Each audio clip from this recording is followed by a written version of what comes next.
Hey there, guys. If you're watching live or if you're watching on the replay, we're going to come here and do a special tonight about going back to school and how you can try to save money on that, because I know that's a stressful thing for families or individuals with children to try to figure out this unexpected expected expense. You know what I'm saying? Because you knew they were going to go back to school. And you know they grow, right? You know they grow. But it's something that we could very well forget about and overlook when we're focused on the regular things that are taking place in the way that our finances are moving. Yeah. So if you're not familiar with us, we are Jay and Jen with EPEC, Empower People, Empower Change. Our primary focus is to help hygienists, nurses, and others try to build a financial life that is without barriers from doing what they feel like called to do, or they feel purpose to do, or doing the things that they desire to do, like start a business, take care of their family, break a generational change, leave a legacy. These are things that we desire to do, but we're being held back by either poor financial money management or poor financial literacy. That's why we came to bring financial wellness, so you don't have to be stressed. And sometimes we don't know what to do. And sometimes we know we're in a rut, like this cycle. We know we're in a cycle, but we just don't know how to. We're like, I don't know the first step of getting out. That's step in Jay and Jen to help you get out of that rut. That's what we do. That's what we've been doing for like 10 years now, or 12 years, a long time, to helping people get out of that rut. So in the comments, I would like to know, if you guys are watching this video, let me know like how much you guys spend on going back to school between clothes, school supplies. You know, it kind of depends how good your kid wants to look in school. Yeah. You know, some parents are just like, I don't care, I'm not getting anything name brand. You just got to deal with it. Some parents, they go all out. Go all out. Some people are just like, cool, as long as you're paying for it. Which, by the way, I'm going to add in this nugget.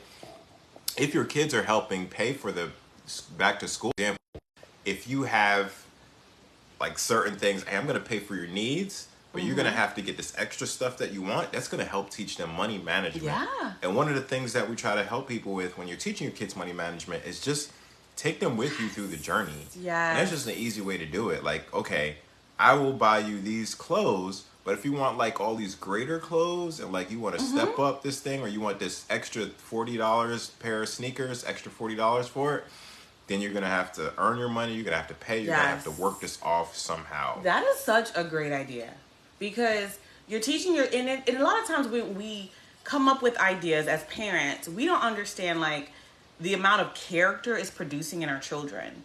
They're connecting the dot with work and money. And they know like you're a hard worker and you are doing your best to provide for your kids. And you know how we say that saying, money doesn't grow on trees, but a lot of times kids never feel that until they get out in the real world. But it's good for us to start kind of like nudging that feeling and having to start to understand what that really does feel like. That's good. That's yeah. Good. No, for sure. So that would be just a small example of being like, hey, I'm going to provide for your needs, because that's what you're called to do as parents.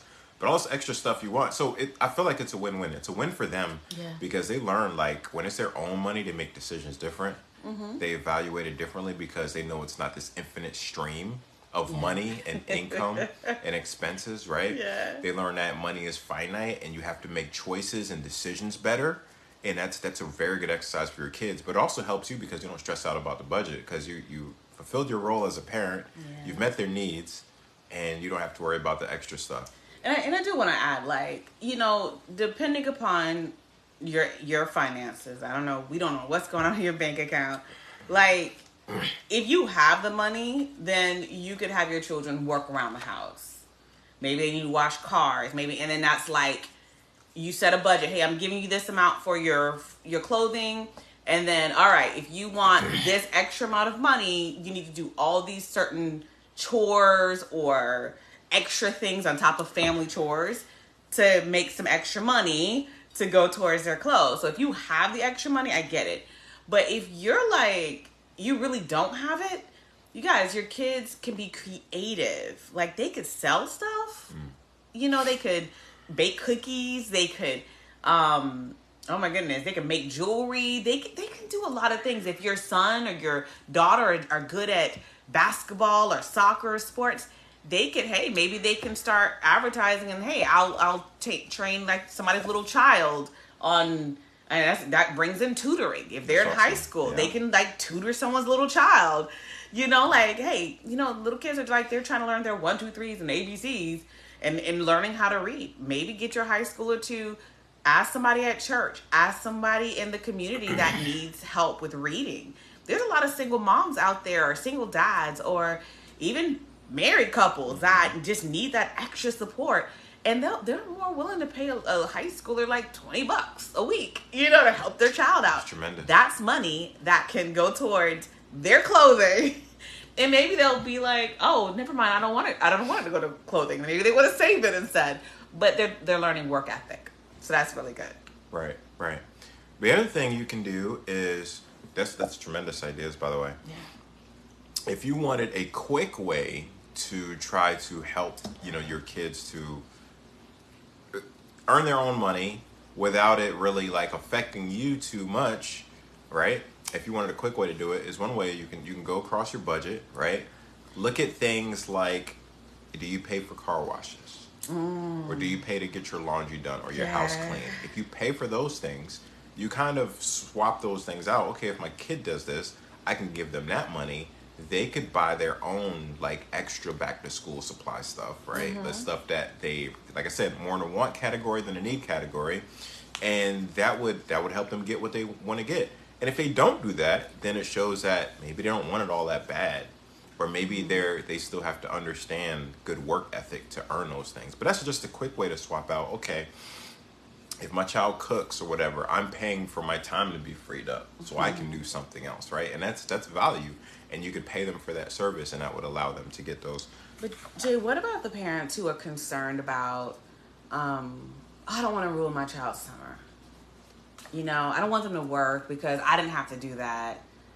What about those parents that struggle with that idea of asking their child to do some form of work to help pay for something? Yeah. What would you It's a advise good a question. parent? I think we'd have to walk through that, find out where the root is, the core belief.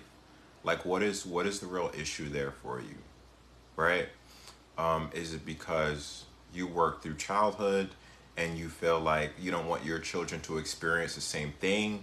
Like, is that are you projecting something from your past onto your child? Like, and kind of walking through that. So it kind of depends on the reason, I would say. But we have the mentality kind of like, in real life, you don't really get a summer break. I never forget, like, when I first got my job. Well, I was working at 16, but like when I finished high school, like experiencing that. Like, wait a minute, I'm in the real world now. I don't get a summer break anymore. Oh man, you found out late. That's like one of the things that they don't tell you. Yeah. Like, Yeah. Congratulations, you graduate. It's like, No, that's summer it. break. Yeah.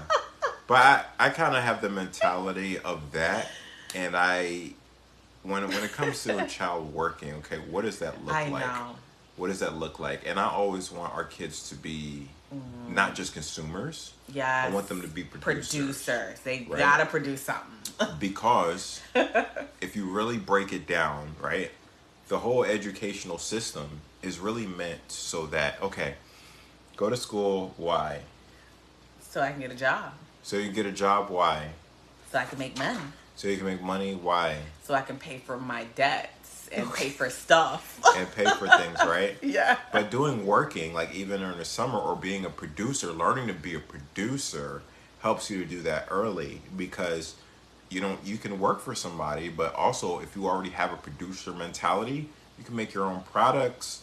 You can produce for your job. It's training in that too. Yeah. It's training to produce outside the job. It's training to be resourceful. So all around training to do that. But also there can be room for leisure too. There can be a balance. You don't have your kids you don't have your kids working like all summer.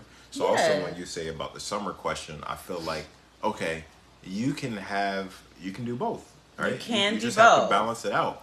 But if your kid is on like just like 20 hours a day, a whole summer break for Watching like television, hours. gaming. I feel like that kind of, you just sent them to school for like 10 months, and now this next 2 months, they're kind of just veg out. Yeah, I wouldn't agree with that necessarily philosophy. And that's because that's, you know what I mean? we do keep our kids, we try our best to keep our kids busy, but that's us. But I think time management, like parents, we're responsible for that kind of stuff in our children. Like, we can't like let them get on their own and be like, well, why aren't you doing good when your time management? Why aren't you doing this? And why aren't you? It's like, we have to develop those type of things in our children at a young age as a teen. They got to learn. And we're the ones to teach them that stuff. And at a point, you're going to have to teach them, like, hey, you could wait until they're late teens or whatever if you want to be like, okay, now you need to start working and you need to start doing this stuff around the house. Yeah.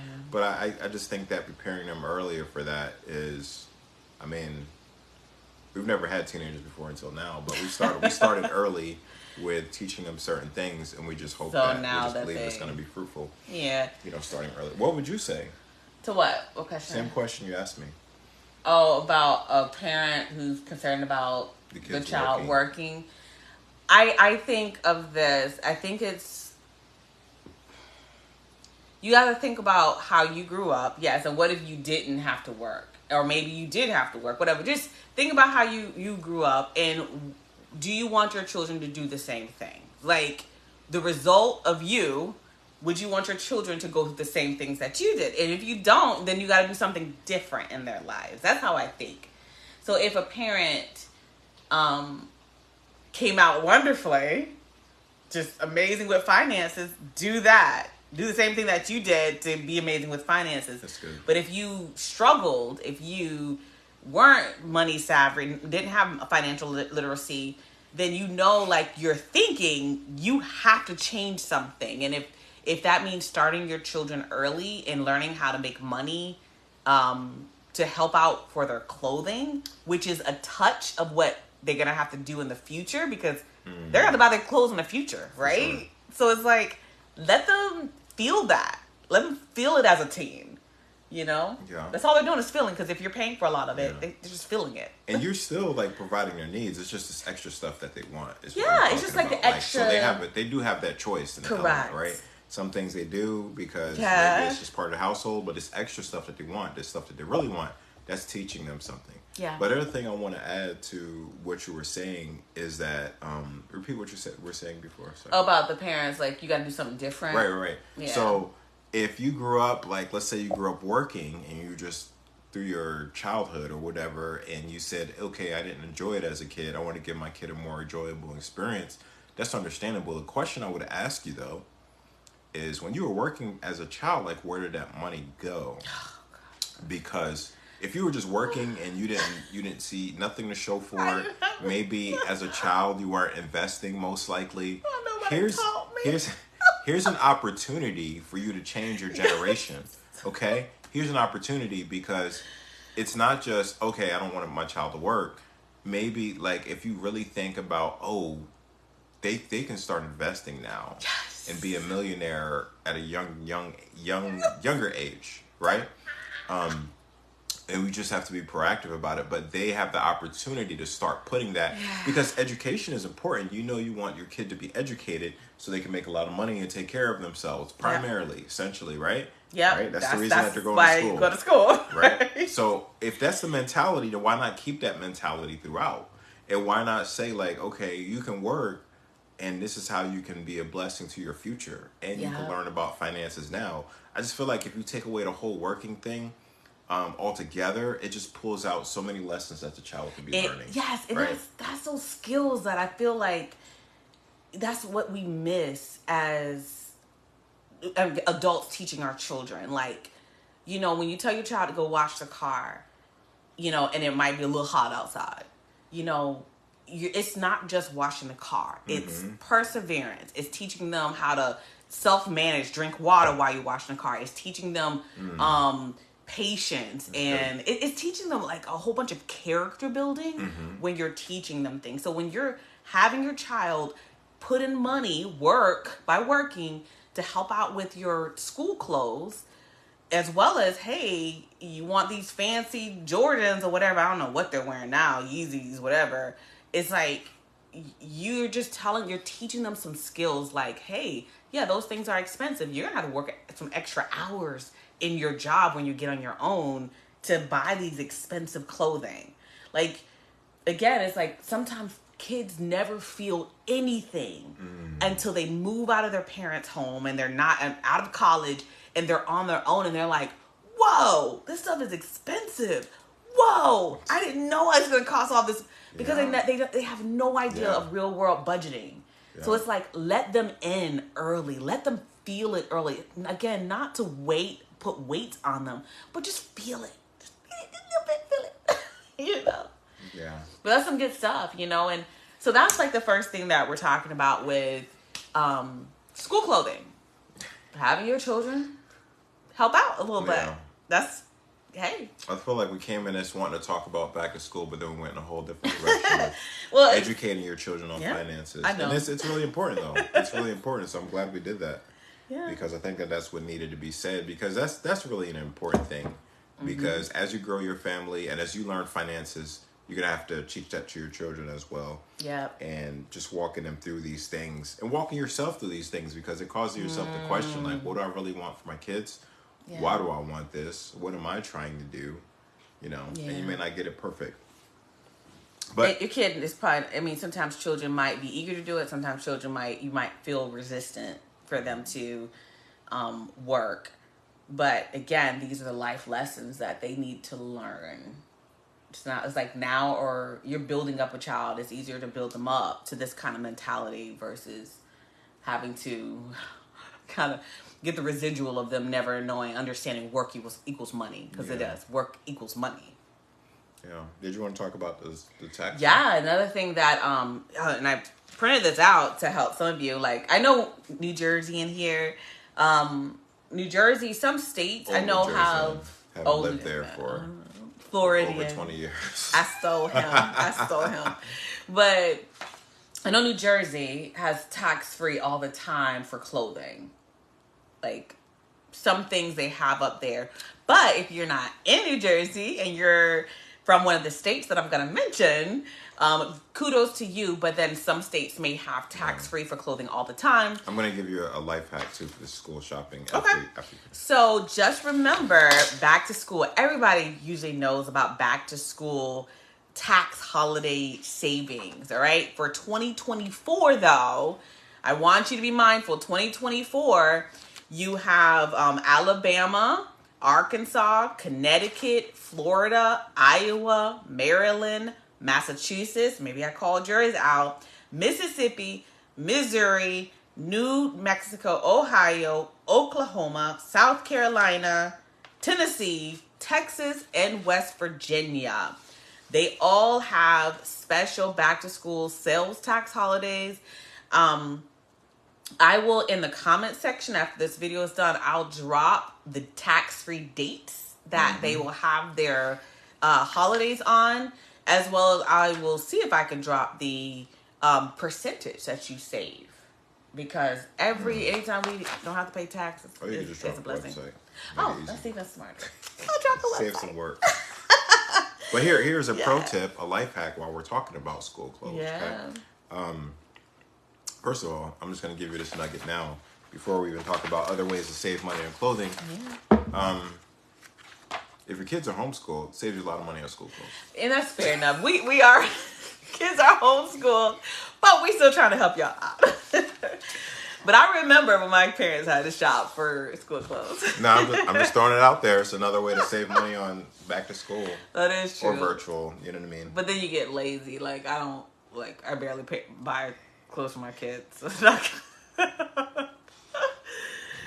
Only when they grow. So you talk about you're good at shopping for clothes, secondhand or gently used items, right? Secondhand over here.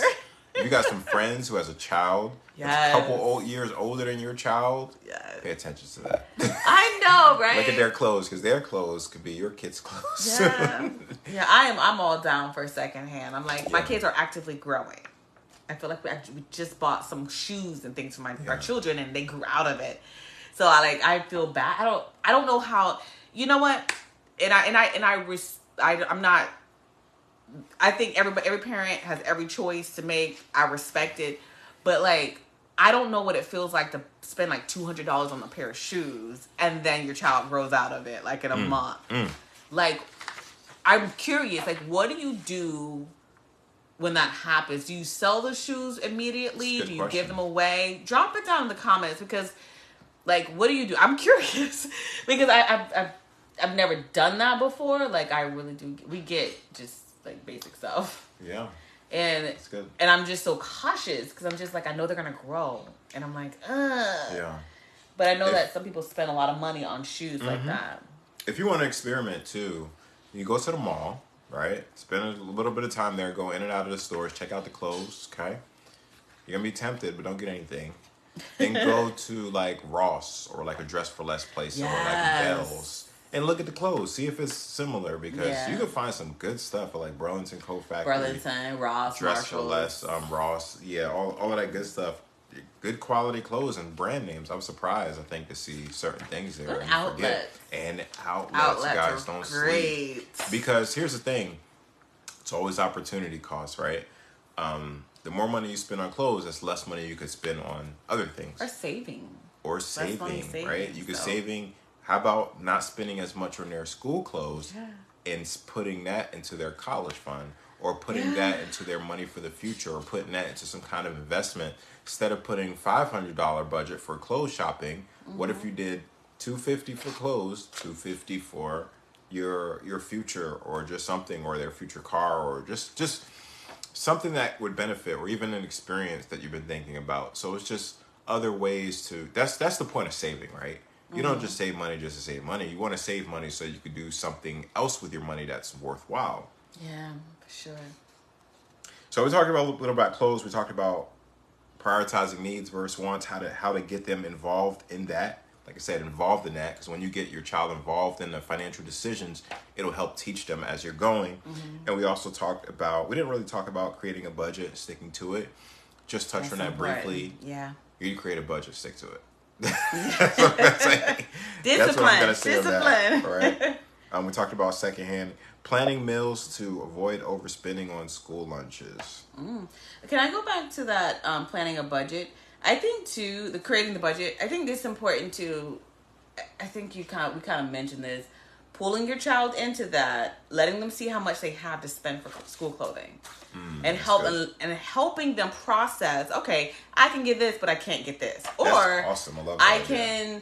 Let me go to Plato's Closet or a secondhand store, see what I can find first. Like, start having them process through this so that they can think, like, okay, if I have a budget, let me pick my jeans maybe I can get from a secondhand, and maybe I'll get some nice shirts from. Start teaching them those skills. We need to stop mentioning store names too, because they're not sending us money. That's the only reason. That's true, but too, you might not have a Plato's Closet where you live, but it's like I don't care. It's a secondhand store. I'm just saying, unless they're sending the check, we don't mention their names last. We're not endorsing anybody. We're just giving you options. I don't know if Plato's Closet everywhere.